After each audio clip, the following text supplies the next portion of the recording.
নমস্কার বন্ধুরা, Priyanka's kitchen and ব্লগে আপনাদের স্বাগত জানাই। আজকের একটা পনিরের নিরামিষ রেসিপি নিয়ে এসেছি। সবসময় তো পেঁয়াজ রসুন দিয়ে রান্না করা হয়, কিন্তু এই নিরামিষ রেসিপিটা একবার বাড়িতে করে দেখবেন, খুব সুন্দর খেতে লাগবে। তো প্রথমেই আমি গরম তেলে কিছু কাজু ভেজে তুলে রাখলাম।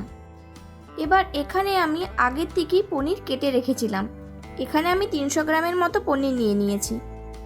আমার এখানে অনেকটাই তেল আছে, তাই আমি সব পনিরগুলো একবারই দিয়ে দিলাম।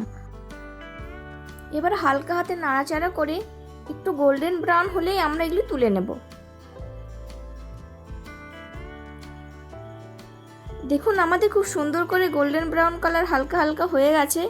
এবার পনিরগুলো তুলে নেব। খুব কিন্তু কড়া করে ভাজবো না।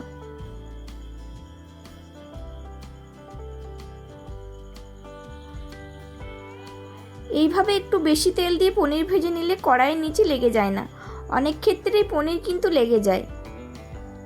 এবার একটা আমি মশলা বানিয়ে নেব। এখানে গোটা জিরে, মৌরি, একটা স্টার আনিস, জয়িত্রী, এলাচ, দারচিনি আর লবঙ্গ নিয়ে নিয়েছি। এটা শুকনো কড়ায় হালকা করে ভেজে নেব। এই মশলাটা কিন্তু আপনারা বাড়িতেও বানিয়ে রাখতে পারেন। যে কোনো সবজিতে দিলে খুব ভালো টেস্ট হয়। হালকা করে খুব সুন্দর করে দেখুন ভাজা হয়ে গেছে। এটা এবার ঠান্ডা করতে নামিয়ে নেব।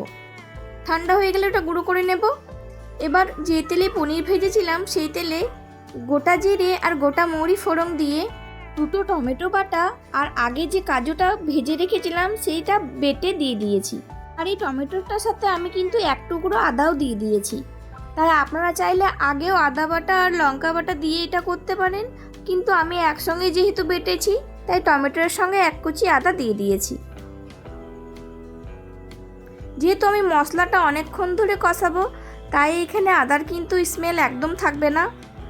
এবার দিয়ে দিচ্ছি কুচনো লঙ্কা। আমি এখানে পেস্ট ইউজ করিনি, আজকে আমি লঙ্কা কেটে ইউজ করেছি। এবার দিয়ে দেব পরিমাণ মতো হলুদ আর একটু কাশ্মীরি লঙ্কার গুঁড়ো। কাশ্মীরি লঙ্কার গুঁড়োটা শুধু কালারের জন্য, ঝালের জন্য নয়। এবার দিয়ে দিচ্ছি অল্প একটু গোলমরিচের গুঁড়ো। নিরামিষ যে কোনো রান্নাতে কিন্তু গোলমরিচের গুঁড়ো দিলে খেতে খুব ভালো লাগে। আমাদের মশলাটা কিন্তু অনেকটাই কষানো হয়ে গেছে আর তেলটাও হালকা হালকা করে বেরিয়ে আসছে। আমি কিন্তু এখনও জল ইউজ করিনি, যেহেতু এখানে কাজু বাটা আছে, নিচে কিন্তু লেগে যাওয়ার সম্ভাবনা থাকবে। তাই আপনারা কিন্তু বারে বারে এটাকে নাড়িয়ে নেবেন। এবার আমি যে মশলাটা ভেজে রেখেছিলাম সেই মশলাটা দিয়ে দিলাম। যেহেতু কাজু আছে তাই দেখুন আমার কিন্তু কড়াইয়ের নিচে লেগে আসছে। তাই আমি এখানে অল্প একটু জল দিয়ে আমি আরও একটু মশলাটাকে কষিয়ে নেব।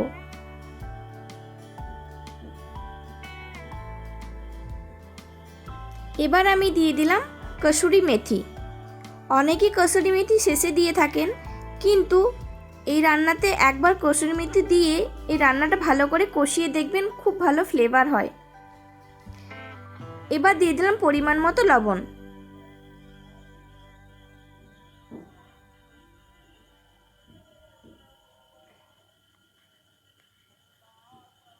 আমি আরও একটু জল দিয়ে মশলাটাকে কষিয়ে নেব।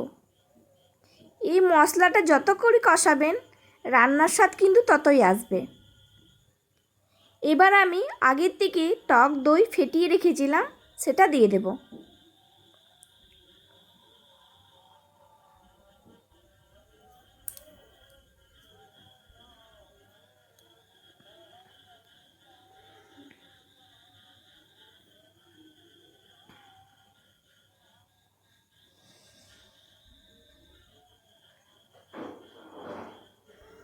টক দই দিয়ে অনবরত নাড়বেন, তাহলে দেখবেন টক দইটা ফেটে যাচ্ছে না। এবার আমি ভেজে রাখা পনিরগুলি দিয়ে দিলাম।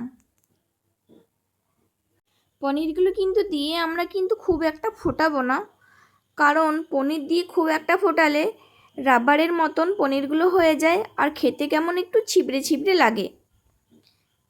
তাই একটু এটা অল্প একটু কষিয়ে জলটা কমে গেলেই আমরা এটা নামিয়ে নেব।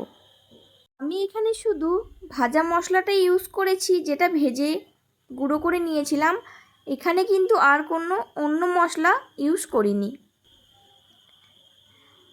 তা আমাদের সম্পূর্ণ রান্নাটা রেডি হয়ে গেছে, এবার নামিয়ে নিলাম। আমার এই রেসিপি ভালো লেগে থাকলে লাইক করতে ভুলবেন না। যারা ফেসবুক থেকে দেখছেন তারা পেজটিকে ফলো করে দেবেন, আর যারা ইউটিউব থেকে দেখছেন তারা সাবস্ক্রাইব করে অল নোটিফিকেশানটা অন করে দেবেন, যাতে সবার প্রথমে ভিডিওগুলি আপনার কাছে পৌঁছে যায়। ভালো থাকবেন, সুস্থ থাকবেন, সুন্দর থাকবেন। আজকের রেসিপি এখানে শেষ করছি।